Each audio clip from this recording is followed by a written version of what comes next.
Buat kamu yang sekarang sedang berelasi dengan orang lain, hati-hati yuk, karena ada beberapa sikap yang sering kali kita anggap wajar, tapi itu adalah menimbulkan sikap yang toksik. Nah, apa sih yang kebayang di benak kita atau di benak kamu pada saat mendengar kata toxic relation atau toxic behavior, apalah ya jenisnya. Nah, seringkali kita membayangkan sikap toksik itu hanya sesuatu yang negatif aja. Misalnya ada orang yang melakukan abusive, verbal abusive atau physical abusive dan sebagainya. Itu kadang-kadang kita hanya menggambarkan toxic itu sebagai sesuatu yang sebetulnya negatif aja. Tapi sebenarnya percaya atau tidak bahwa selama sikap kita itu merugikan orang lain atau menimbulkan dampak yang tidak baik kepada psikologis atau kepada kesejahteraan mental orang lain, berarti sebenarnya relasi yang kita timbulkan itu bukanlah relasi yang sehat. Karena apa? Karena dalam suatu hubungan yang sehat itu begini teman-teman, ada yang namanya I'm okay dan you are okay, bukannya I'm okay, you are not okay, atau sebaliknya, you are okay dan I'm not okay. Jadi relasi yang sehat itu adalah suatu relasi yang timbal balik, yang mana dua-duanya ini happy, ya.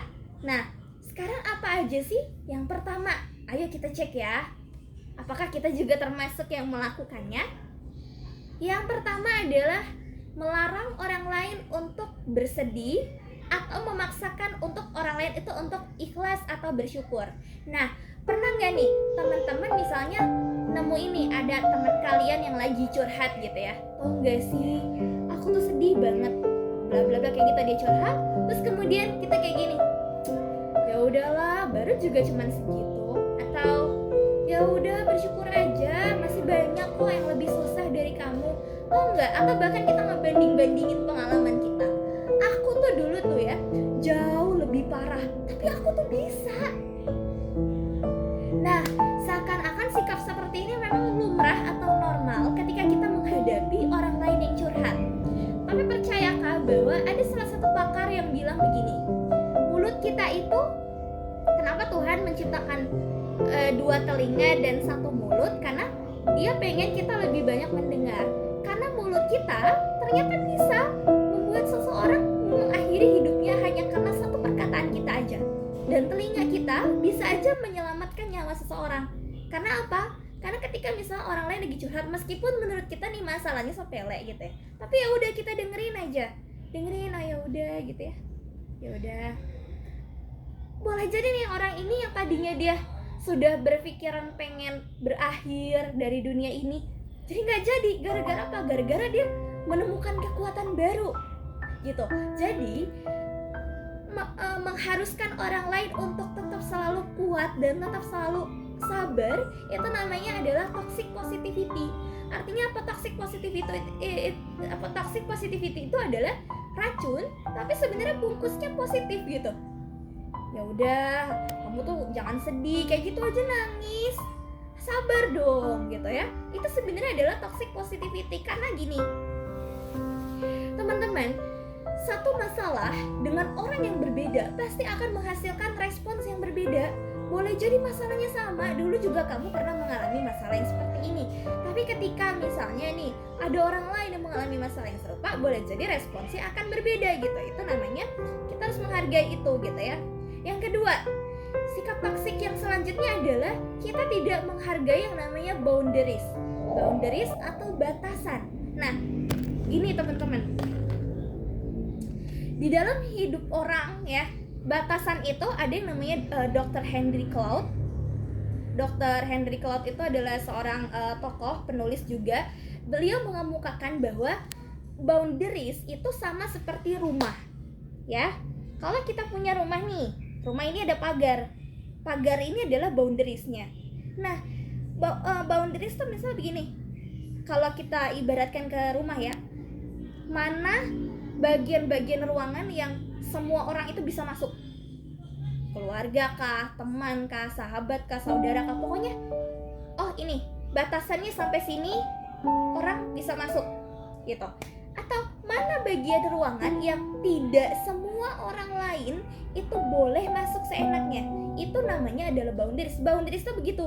Nah, boundaries itu misalnya begini, batasan kita terhadap orang lain. Mana yang orang lain itu bisa memasuki urusan kita, mana yang ini sebenarnya bukan lagi ranahnya orang lain. Tergantung, apapun boundary seseorang itu beda-beda. Ada yang orang itu gak suka dikomentarin tentang physical. Jadi kan ada orang yang, kok kamu gemukan ya, kok kamu gini-gini ya. Nah, ada nih orang memang dia tidak suka. Tolong dong, kalau komentar itu jangan berbau fisik. Itu namanya boundaries, dan kita perlu menghargai boundaries seseorang. Atau ada juga orang yang gak suka kalau kamu itu komunikasinya itu ngebentak-bentak dia, teriak-teriak dia, atau ngomong kasar. Pokoknya kalau sampai kamu ngomong kasar, walaupun itu bercanda, saya tidak suka gitu. Kalau kamu mau bercanda sama saya boleh, tapi tidak boleh ngomong kasar. Itu namanya boundaries. Dan kita jangan gitu aja ribet gitu ya. Itu adalah boundaries yang perlu untuk dihargai gitu ya. Itu namanya adalah boundaries. Setiap orang itu punya boundariesnya masing-masing. Nah, kesalahan atau kebiasaan yang sering kita lakukan adalah karena didasari oleh hubungan yang terlalu dekat, maka kadang-kadang kita jadi tidak bisa menghargai batasan seseorang. Udahlah, gak apa-apa, temen ini udah deket gitu ya. Misalnya ada orang yang, kamu kalau masuk rumah saya tidak seenaknya, artinya gini, tidak bisa memasuki kamar saya, tidak bisa tidak bisa bermain-main di atas tempat tidur saya gitu, walaupun kamu teman saya. Itu namanya boundaries. Tapi kadang-kadang sebagian orang ketika merasa bahwa udahlah nggak apa-apa, ini kan temen, udahlah nggak apa-apa, ini kan saudara, udah, akhirnya kita jadi tidak bisa menghargai boundariesnya orang lain. Karena hubungan yang terlalu dekat, akhirnya kita jadi bersikap, udahlah kamu sama ini aja masa begini. Padahal teman-teman, sikap toksik itu bisa berawal dari situ. Ketika memang orang itu merasa dirugikan, orang itu pasti akan rugi dengan perilaku kita. Jadi tetap hargai yang namanya adalah boundaries. Ya. Yang selanjutnya nih, sikap toksik ini yang menurut saya ini sebenarnya bisa jadi racun kalau apa-apa itu harus terikat. Apa-apa harus bareng, pergi kemana-mana harus bareng. Pokoknya kalau nggak bareng tuh kayaknya nggak boleh aja. Udah pokoknya kamu mah nggak kompak gitu ya. Kalau ada temennya yang nggak ikut jalan-jalan, nggak kompak, kamu nggak kompak. Padahal ini tergantung orangnya ya. Setiap orang itu punya preferensi yang berbeda-beda, dan kita harus menghargai preferensi orang lain. Ada orang yang lebih suka di rumah, ada orang yang tidak terlalu mau banyak ngumpul-ngumpul. Itu kita harus menghargai itu. Jadi apa-apa yang selalu terikat, semua harus sama, semua harus bareng, itu juga sebenarnya ketika orang itu merasa akhirnya jadi dia korban atau merasa dirugikan, itu sebenarnya juga merupakan pola hubungan yang tidak sehat sebenarnya. Apa-apa harus bareng, pergi ke sini harus sama, harus terikat, harus bergantung gitu. Jadinya akhirnya jadi lengket banget gitu ya. Nah, itu juga kalau akhirnya menimbulkan dampak-dampak yang seperti itu sebenarnya tidak sehat juga gitu. Selanjutnya nih, memanipulasi atau membuat orang lain merasa bersalah. Nah, ini kadang-kadang kita sering diemin aja, coba pengen tahu nih dia ngerti nggak ya sama aku. Akhirnya kita menggunakan silent treatment, tidak sesuai pada tempatnya. Udah diemin aja, nanti juga dia ngerasa bersalah ya. Atau kamu akhirnya terjebak sama orang-orang yang manipulatif gitu. Jadi misalnya dia ngancem, setiap apa-apa dia selalu mengancam, udah pokoknya aku pergi aja dari sini, udah pokoknya aku, tapi nggak dilakuin. Nah, itu teman-teman hati-hati ya kalau sama orang seperti itu. Memang kita perlu menerapkan ketegasan yang luar biasa, karena dia hanya mengancam gitu. Artinya ancaman-ancaman ini dia gunakan sebenarnya sebagai senjata supaya keinginannya dituruti gitu. Itu biasanya penyebabnya karena waktu kecil tantrumnya tidak ditangani. Setiap kali dia guling-guling, orang tuanya ya udah kasih. Setiap kali dia nangis, ya udah kasih. Akhirnya dia memanfaatkan cara itu. Mungkin dia kalau udah dewasa dia udah nggak bisa guling-guling, dia udah nggak bisa nangis-nangis. Akhirnya yang dia manfaatin adalah, ya udah kalau kamu nggak mau nurutin keinginan aku begini. Itu karena adalah mungkin ada yang belum selesai waktu kecilnya gitu, karena terbiasa memanipulasi akhirnya. Nah, ini kadang-kadang kita suka terjebak juga nih sama pola-pola yang begini gitu ya. Nah, kemudian sikap selanjutnya nih yang terakhir, sebenarnya banyak ya. Yang terakhir adalah kita itu kadang-kadang tidak bisa menerapkan batasan dalam berkomunikasi atau berinteraksi. Jadi ada tipe modelan teman atau orang atau pasangan yang begini nih. Misalnya dia jauh nih ya, dia teman, saya pengalaman nih, dia ini misal teman jauh nih dari daerah mana, terus dia pengen datang ke rumah kita gitu ya, dengan alasan aduh aku tuh kangen banget sama kamu, misalnya sebagai teman kan kita udah lama nih gak reunian gitu ya, boleh nggak kalau aku main ke rumah gitu. Nah terus karena mungkin kita lagi sibuk, karena mungkin kita lagi di rumah kita mungkin lagi banyak saudara, ya kan kita memprioritaskan saudara dan keluarga kita dulu ya, gitu kan, sebenarnya harusnya seperti itu. Nah kita nolak nih, atau kamu nolak, maaf ya aku lagi nggak bisa soalnya di rumahku ada keluargaku. Maka orang-orang yang akan menjadi toksik, dia akan bilang begini, oh kamu nggak menghargai niat baik saya gitu. Atau misalnya ada lagi yang begini, coba saya kan teman kamu nih, aku teman kamu, curhat dong ke aku gitu. Terus yang namanya teman itu kan kadang nggak selalu hal-hal itu harus dicurhatin ke temennya, apalagi nih hal-hal pribadi. Ketika dia memutuskan untuk tidak bercerita, maka temannya akan bilang gini, ya udah, terus kamu nggak menganggap saya apa? Nah ini yang begini memang seharusnya balik lagi bahwa pola hubungan yang sehat itu tidak menguntungkan sebelah pihak aja, tapi harus menguntungkan dua-duanya. Kalau satu orang ada yang merasa dirugikan, maka berarti pola komunikasinya tidak sehat apapun bentuknya. Nasihat kah?